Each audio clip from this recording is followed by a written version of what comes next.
¿Qué tal mis queridos Tickmasters? ¿Recuerdan la tercera fase de OSPF?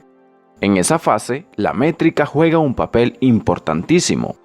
Y hoy aprenderemos a configurar un aspecto para poder controlar la métrica de una ruta a nuestro antojo. Este aspecto es el costo de la interfaz. Recordemos que el costo de la interfaz de salida es el elemento clave para calcular la métrica de una ruta. Si podemos manipular el costo de cada interfaz, podremos calcular sin problemas la métrica de cada ruta y así hacer que un router elija determinada ruta sobre otra. Muy bien, primero debemos saber que los enrutadores Cisco por defecto aplican una simple fórmula para calcular el costo de una interfaz. Esta fórmula es ancho de banda de referencia entre ancho de banda de la interfaz. El elemento que funge como numerador es un parámetro elegido desde los inicios de OSPF en Cisco. Este elemento es totalmente configurable y digamos que su razón de ser es solamente virtual para efectos de cálculos OSPF. El denominador, por su parte, sí es un parámetro real, por decirlo de algún modo, pues cada interfaz del router viene adaptada a soportar determinadas velocidades de transmisión de datos. Como habrán visto, hay interfaces con anchos de banda de 100 megabits por segundo, 1000 megabits por segundo, 10.000 megabits por segundo y hasta 100.000 megabits por segundo. Pues estos anchos de banda de cada interfaz son un factor clave para calcular el costo de cada interfaz, el cual luego servirá en el proceso de calcular la métrica de una ruta OSPF. Perfecto. Ahora que conocemos la fórmula que aplica OSPF para calcular el costo de una interfaz, vamos a ver los tres métodos que se pueden aplicar en los routers Cisco para cambiar el costo de sus interfaces. Número 1. Configurar el costo directamente en la interfaz, haciendo uso del subcomando de interfaz IP OSPF cost número. El número puede ser cualquiera entre 1 y 65.535 inclusive. Número 2.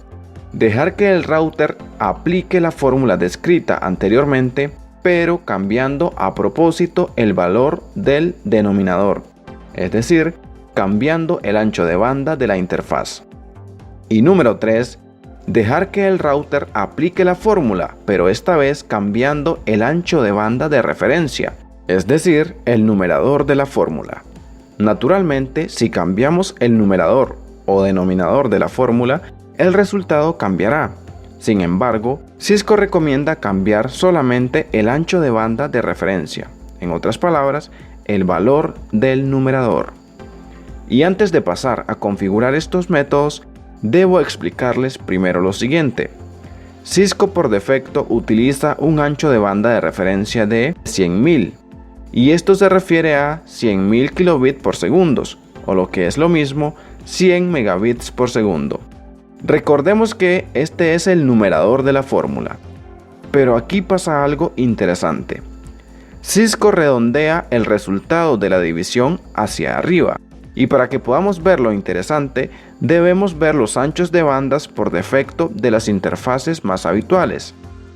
Si nos fijamos en la tabla, resultará que, al aplicar la fórmula, los routers Cisco obtendrán el mismo valor del costo igual a 1, ya sea en interfaces Fast Ethernet, Gigabit Ethernet, 10 Gigabit Ethernet o 100 Gigabit Ethernet.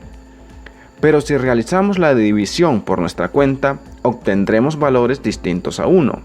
Y bueno, esto de que los routers obtienen el mismo costo de 1 para estas interfaces es por su lógica de redondear al valor próximo más alto.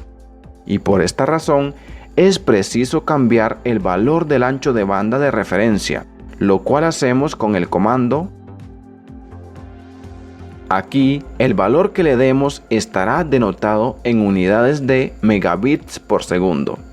Así que si aplicamos este comando del siguiente modo, estaremos indicando un valor de ancho de banda de referencia de 10.000 megabits por segundo, que es lo mismo que 10 gigabits por segundo.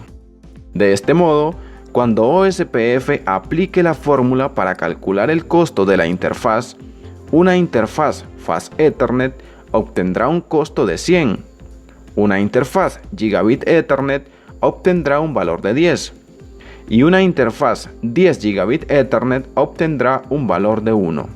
Y recuerden, la mejor métrica será aquella más baja. Por lo tanto, mientras más alto sea el valor de ancho de banda de referencia, aquellas interfaces con ancho de banda más alto obtendrán el costo más bajo. Este comando se aplica en el modo de configuración de OSPF, es decir, debemos entrar a la instancia OSPF en ejecución para poder introducir esta configuración. Por último, a pesar que Cisco no recomienda cambiar el valor del ancho de banda, es decir, el denominador de la fórmula, pues sí debemos aprender a hacerlo. Y para hacerlo, solamente debemos entrar a la interfaz del router deseada y cambiar su ancho de banda con el comando. Aquí el número será cualquier número entero, siendo este un número en kilobits por segundo. Ojo, no megabits por segundo, sino kilobits por segundo. Para finalizar este video les dejaré los 3 métodos de configuración de costo de interfaz y podrán ver cómo, cambiando el costo de algunas interfaces, OSPF selecciona una ruta en vez de otra como la mejor ruta para enviar un paquete, a pesar de ser un enlace lento.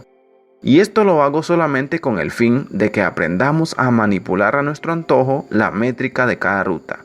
No olviden apoyar este canal. Nos vemos en la próxima, donde continuaremos con ciertas cosillas de OSPF.